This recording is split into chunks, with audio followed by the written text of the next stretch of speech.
गुरु प्यारी साध संगत जी, आज फिर से एक सुंदर सी साखी आप सभी को सुनाने जा रही हूँ। गुरु प्यारी साध संगत जी, अक्सर करके हम मुसीबत में फंस जाते हैं और घबरा जाते हैं।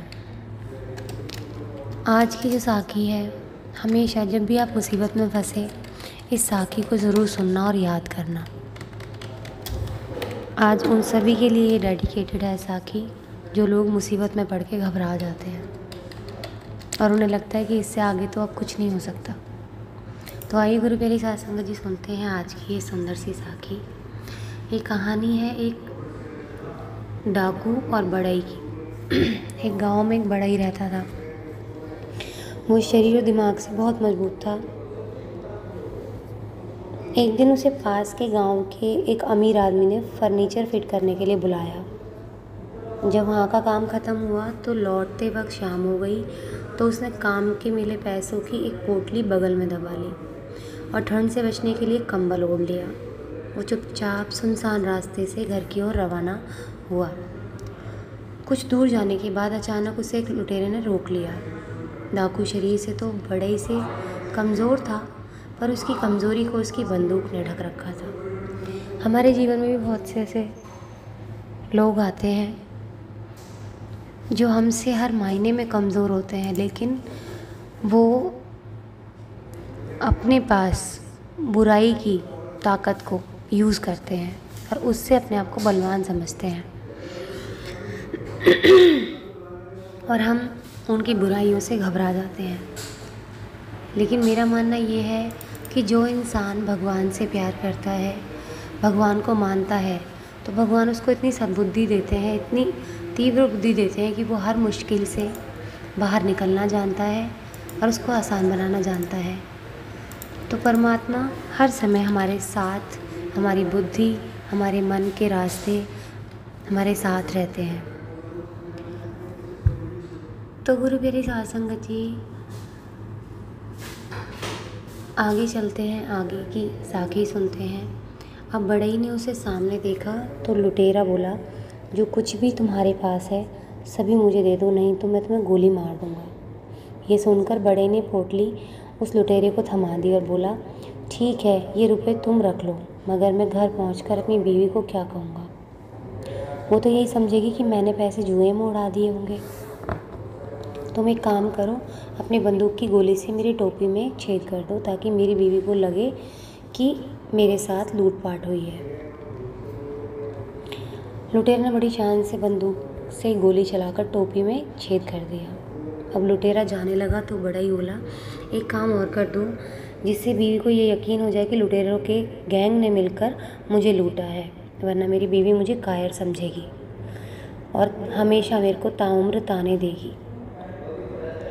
तुम इस कंबल में भी 4-5 छेद कर दो। लुटेरे ने खुशी खुशी कंबल में गोलियां चलाकर छेद कर दिए। इसके बाद बढ़ई ने अपना कोट भी निकाल दिया और बोला, इसमें भी 1-2 छेद कर दो ताकि सभी गांव वालों को यकीन हो जाए कि मैंने बहुत संघर्ष किया था। इस पर लुटेरा बोला, बस कर, अब इस बंदूक में गोलियां भी ख़त्म हो गई हैं। ये सुनते ही बढ़ई आगे बढ़ा और लुटेरे को दबोच लिया और बोला, यही तो मैं चाहता था।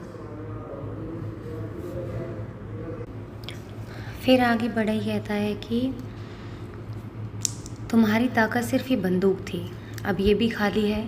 अब तुम्हारा कोई ज़ोर मुझ पर नहीं चल सकता। चुपचाप मेरी पोटली मुझे वापस दे दो, वरना। ये सुनते ही लुटेरे की सिट्टी पिट्टी गुम हो गई और उसने तुरंत ही पोटली बढ़ई को वापस दे दी और अपनी जान बचाकर वहाँ से भागा। आज बढ़ई की ताकत तब काम आई जब उसने अपने अक्ल का सही ढंग से इस्तेमाल किया।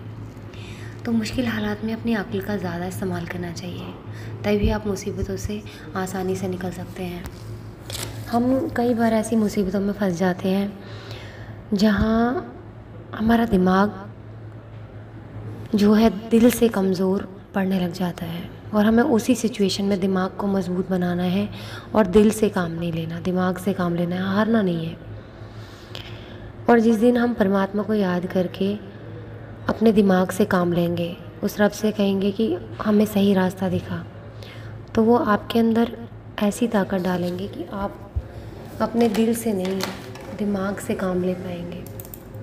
आपके दिमाग को बहुत मजबूत बना देंगे परमात्मा। तो किसी भी सिचुएशन में हारना नहीं चाहिए, दिल की बजाय दिमाग से काम लेना चाहिए, क्योंकि ये जो दुनिया है ना, ये दिल से नहीं चलती, दिमाग से चलती है। कलयुग जो है सतयुग थोड़ी ना है जो दिल से चल जाएगी। हर इंसान आपके साथ बुरा करना चाहता है, चाहे आपकी कोई दुश्मनी ना हो, आपका उससे कोई लेना देना ना हो, फिर भी वो इंसान आपसे ईर्ष्या करता है।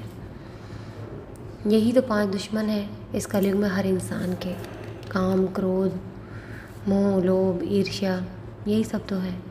और यही 84 लाख योनियों में घुमाता है। हमें इस चीज़ से बचना है, और जो हमारे साथ ऐसा करता है उन लोगों से भी हमें दिमाग से लड़ना है, ना कि दिल से। दिल से लड़ने वाला इंसान जल्दी ही टूट जाता है, बिखर जाता है। तो इसलिए अपने दिमाग से काम लेना चाहिए। तो जब भी कभी मुसीबत में पड़ो तो इस साकी को ज़रूर सुनना कि किस तरह उसने जान जाने वाली हालत में भी अपनी जान को बचाया और उस डाकू से लड़ना सीखा, उसको हरा दिया।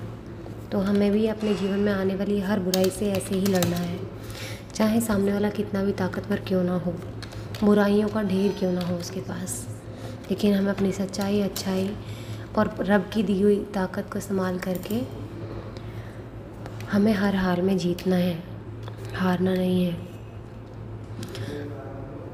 आज इसी के साथ इस सुंदर सी साकी को यहीं समाप्त करना चाहूँगी। मिलती हूँ आपसे अपनी अगली वीडियो में नई साकी के साथ। तब तक के लिए खुश रहें, सुमिरन करते रहें, सच्ची सेवा करते रहें।